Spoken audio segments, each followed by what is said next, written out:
प्रिया, काय म्हणतेस? हळू बोल ना. बस तू आधी.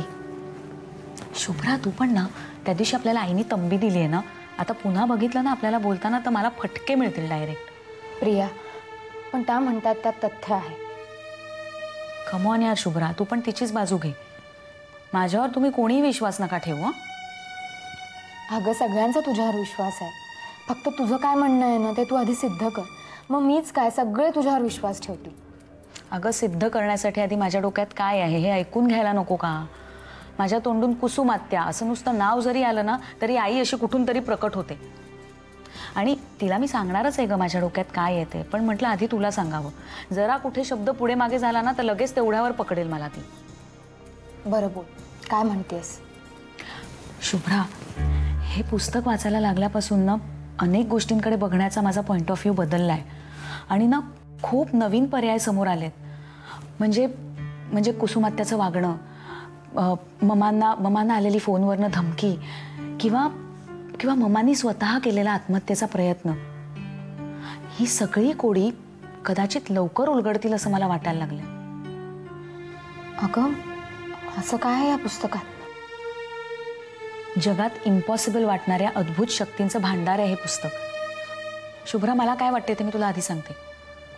कुसुमात्याच्या घटनेच्या बाबतीत 2 शक्यता आणि 2 व्यक्ती असाव्यात असं माझ्या डोळ्यासमोर येते. 2 शक्यता आणि 2 व्यक्ती म्हणजे आधी तुला 2 शक्यता सांगते. पहिली शक्यता म्हणजे ह्या घटनेमागे एखादी सुपर नॅचरल पॉवर अस्तित्वात आहे. आणि दुसरी शक्यता म्हणजे अशी कुठची पॉवर नाहीये. पण शुभ्रा, अशी एखादी सुपर नॅचरल पॉवर अस्तित्वात नसेल तर याचा अर्थ असा होतो की कुसुमात्या आणि सुलेखा एकमेकींच्या कॉन्टॅक्टमध्ये आहेत. आणि कुसुमात्याने सुलेखासारखं बोलण्याचा प्रयत्न सुलेखाच्याच सांगण्यावरनं केला असेल.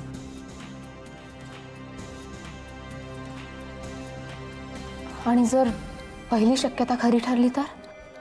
या पुस्तकातल्या सत्यघटना सांगतात की एखाद्याच्या मनाचा ताबा घेणं आणि ते सुद्धा दूर अंतरावरून ही सुपर नॅचरल पॉवर आहे. आणि यात ज्या व्यक्तीच्या मनाचा ताबा घेतला जातो तिला त्यावेळेचं काहीच आठवत नाही. म्हणजे कुसुमात्यांच्या मनाचा ताबा? फक्त कुसुमात्या नाही, कदाचित आई सुद्धा.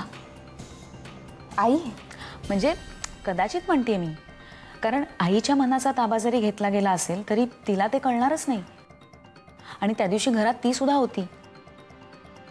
शुभ्रा, या सगळ्या घटनेमागे एखादी सुपर नॅचरल पॉवर अस्तित्वात नसेल तर कुसुमात्याला काहीच आठवत नाहीये हे ती खोटं बोलते. आणि अशी एखादी पॉवर अस्तित्वात असेल तर मग या सगळ्या संदर्भात आपल्याला एखाद्या तज्ञ व्यक्तीचा सल्ला घ्यायला हवा. कारण मग हे पुस्तक त्यासाठी आता अपुरं पडेल.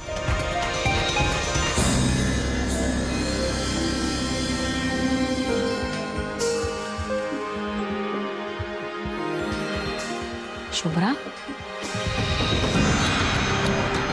प्रिया, डॉक्टर विराज सामंत.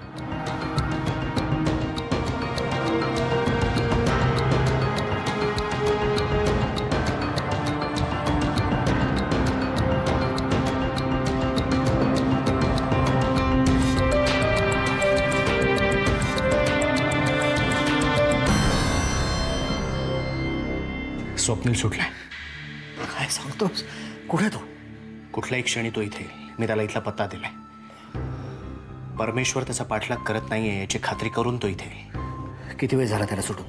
झाला, थोडा वेळ झालाय. का रे?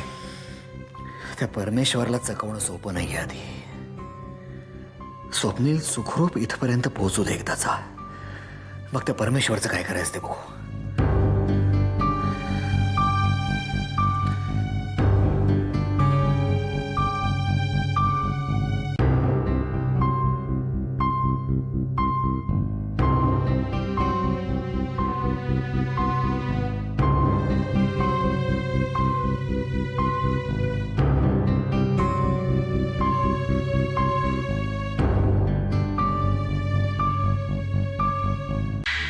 बराच वेळ झाला आधी. स्वप्नीलचा काहीच पत्ता नाहीये.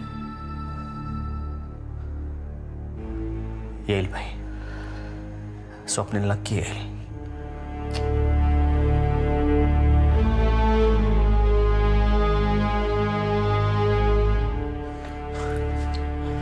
Swapnil, are you okay? Yeah, I am sorry भाई, माझ्यामुळे सगळा प्लॅन फसला. असं बिलकुल नाहीये. उलट तुझ्यामुळेच आपला प्लॅन सक्सेसफुल झालाय. व्हॉट? ओ, जेव्हा तू परमेश्वरच्या मागावर होतास तेव्हा मी तुझ्या मागावर होतो. त्याने तुला जिथे लपवून ठेवलं होतं तिथपर्यंत मी येऊन पोचलो होतो. आणि मला माहिती होतं की तू एकदा तरी अभिमानला भेटायला जाणार, आणि तसंच झालं. तो अभिमानला भेटायला गेला आणि तिथे आपलं 90% काम झालं. कारण अभिमानचा पत्ता आम्हाला माहीत असूनही आम्ही काहीच करू शकत नव्हतो, कारण तू त्याच्या ताब्यामध्ये होतास. तुला कसं सोडवायचं या विचारात असतानाच लकीली तू तिकडनं सटकलास. स्वप्नील आपल्याला जसं हवं होतं ना तसंच सगळं झालेलं आहे. आता तो अभिमान उद्या सकाळपर्यंत पुन्हा एकदा पोलिसांच्या लॉकअपमध्ये असेल.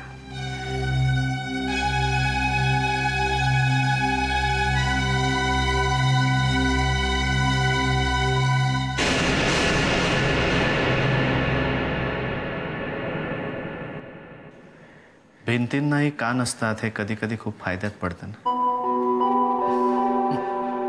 ऐकलं ना त्याने?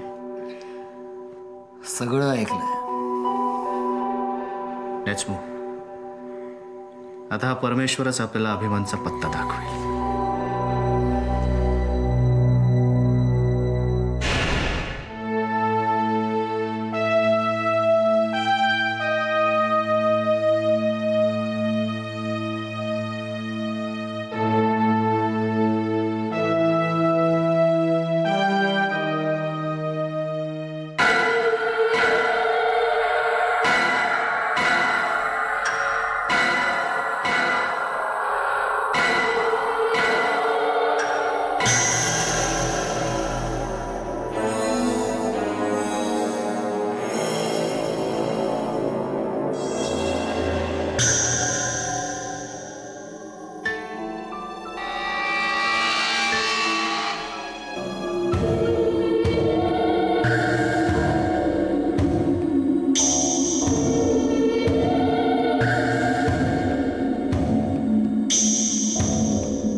आता मी अभिमानला सोडत नाही.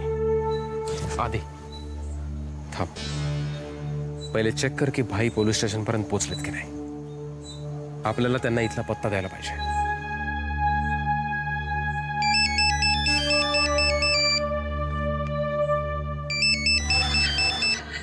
हॅलो, आदिनाथ शास्त्री, परमेश्वर गोडांबे बोलतोय.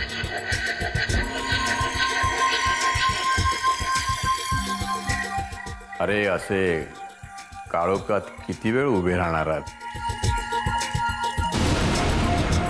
जा, घरी जाऊन निवांत झोपा. तुम्ही ज्या अभिमानला शोधतात ना, त्या अभिमानला मी केव्हाच सुखरूप जागी हलवलंय. आणि एक लक्षात ठेवा, तुम्ही आता आहात ना तिथल्या तिथे गाडले जाऊ शकतात, पण मला तसं करायचं नाही. या परमेश्वरची आणि यशवंतराव सरंजामेंची ताकद येवाना तुम्हाला कळली असेलच. तुला फोन यासाठी केलाय, कदाचित सुलेखाचा पत्ता तुझ्याकडे नसेलही,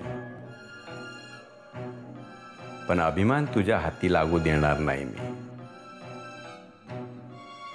मग किती दिवस आपण एकमेकाशी असं झगडत राहायचं, भांडत राहायचं? हा, चल आपण एक सौदा करू. आपल्या दोघांनाही ती मुलगी महत्वाची आहे. अभिमान तर निर्दोष आहेच, पण जर तो तुला खुनी वाटत असेल तर त्या मुलीला माझ्या समोर हजर कर आणि सिद्ध कर. हा परमेश्वर तुला शब्द देतोय, अभिमानला कोर्टात मी हजर करतो.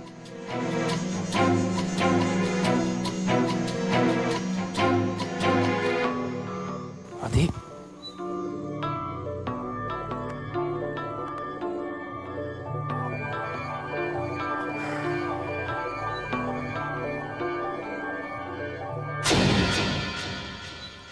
आधी काय झालंय?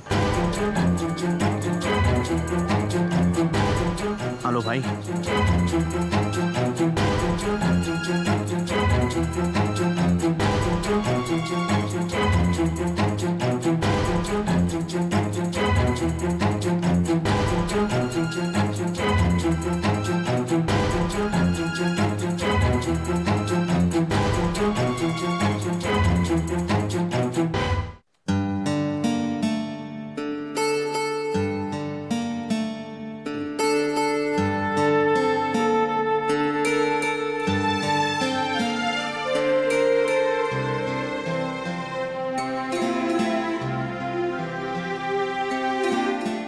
काय रे दादा, काय झालं? असं काय बघत बसलाय रिकाम्या मखराकडे? काय नाही, मखर कितीही सुंदर असलं ना तरी गणपती यायच्या आधी आणि गणपती विसर्जनानंतर त्याची शोभाच संपते. गणपती विसर्जनानंतर हे येणारं जर पुढचं वर्ष असतं ना, ते मला असं वाटत राहतं की लवकर संपावं, काही मिनिटात संपावं. म्हणजे पुन्हा तो गणपतीच्या आगमनाचा उत्साह, ते वातावरण, हे सगळं पुन्हा अनुभवता आलं पाहिजे. मला सुद्धा लहानपणी असंच वाटायचं. अरे हो, म्हणजे आता आठवलं तरी हसू येतं. पण तुम्हाला आठवतंय का बाबा? मी तुम्हाला असा प्रश्न विचारायची की नाही की हा विसर्जनाचा दिवस आपण कॅलेंडरवरचा पुसूनच टाकला तर? बरं का रे मधू, कुसुम लहान होती ना, तुलाही आठवत असेल कदाचित, पण वाड्यावरचे गणपती विसर्जना करता निघाले की ही हट्ट धरून बसायची, आणखीन काही दिवस ते राहावेत घरात म्हणून. समजवता समजवता पंचायत व्हायची. एवढंच नाहीये बाबा, त्याच्यानंतर ती माझ्याकडे अट्ट धरायची की बाबांना सांग आणि गणपती आणखीन काही दिवस ठेवून घ्यायचं, आणि त्याच्या बदल्यात ती मला तिच्याकडे असलेल्या चिंचा द्यायची. फक्त माझं तेवढं सांगतोय तू? तुझं काही सांगत नाहीयेस. अगं तुम्हाला आठवतंय ना बाबा, गणपतीचं विसर्जन झालं ना की हा कोपऱ्यात बसून रडत बसायचा, असा बोक्यासारखा बसायचा, असा रडत बसायचा किती वेळ. आठवत नाही का तुम्हाला? आणि माझं सांगतोय आपलं सगळं. ते सगळं तू बघायचं, अजूनही तुला ते सगळं लक्षात आहे. मग बरं का, एक गणपती बाप्पा म्हणजे मला एक मोठा जादूगार वाटतो. 1.5 दिवस असो किंवा 10 दिवस असो, गणपती आले की उत्साह, आनंद संचारतो. वर्षभर त्याच्या स्मृती तशाच राहतात. पुढच्या वर्षी पुन्हा नव्याने तोच उत्साह, आनंद. बरं, तुम्ही काय खाणार आहात का? कोणी लाडू चिवडा वगैरे खाणार का? काही मी आणू का लाडू चिवडा? मला फक्त थोडा चहा. चहा आणतेच. अरे तुम्ही दूध बीत काय घेणार आहात का? जेवायला वेळ आहे म्हणून. अगं तू चहा आण फक्त. चहा आणते, लाडू चिवडा सुद्धा आणते. लाडू चिवडा खायला काय वेळ लागतो का? कुसुम कुसुम कुसुम, बाबा याही वर्षीचा गणेशोत्सव व्यवस्थित पार पडला. याही आठवणी आपल्या मनात ताज्या राहतील. एक आधी तेवढा येऊ नाही शकला, पण तरी कुठलंही विघ्न नाही आलं आणि येणारही नाही, खात्री आहे मला. स्वप्नील मात्र येऊ नाही शकला.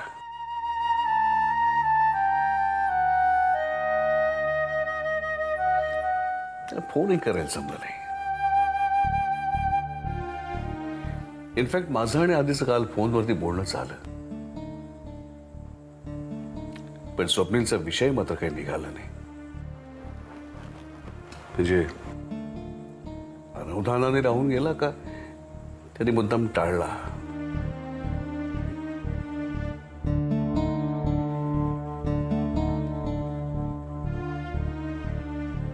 बाबा तुम्ही असे अचानक गप्प का झाला?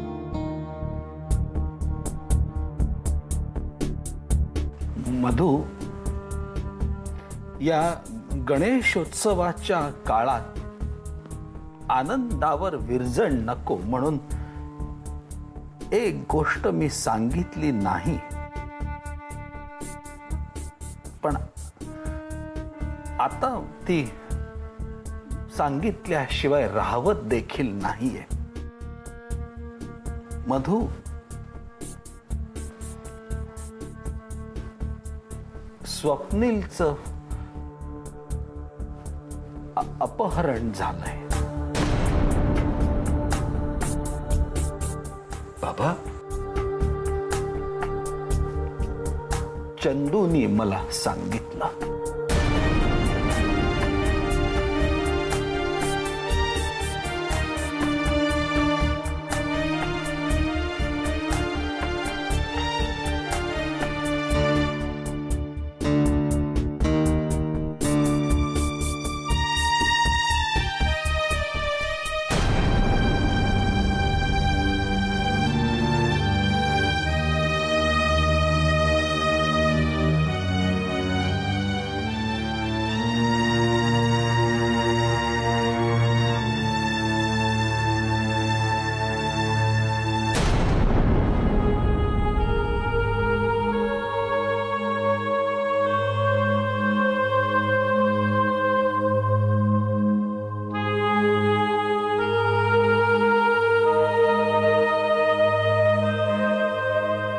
बाबा इतकी महत्वाची गोष्ट,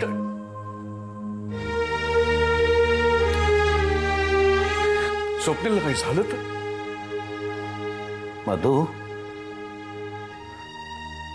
तो विघ्नहर्ता स्वप्नीलला या संकटातून सही सलामत सोडवेल याची पूर्ण खात्री आहे मला.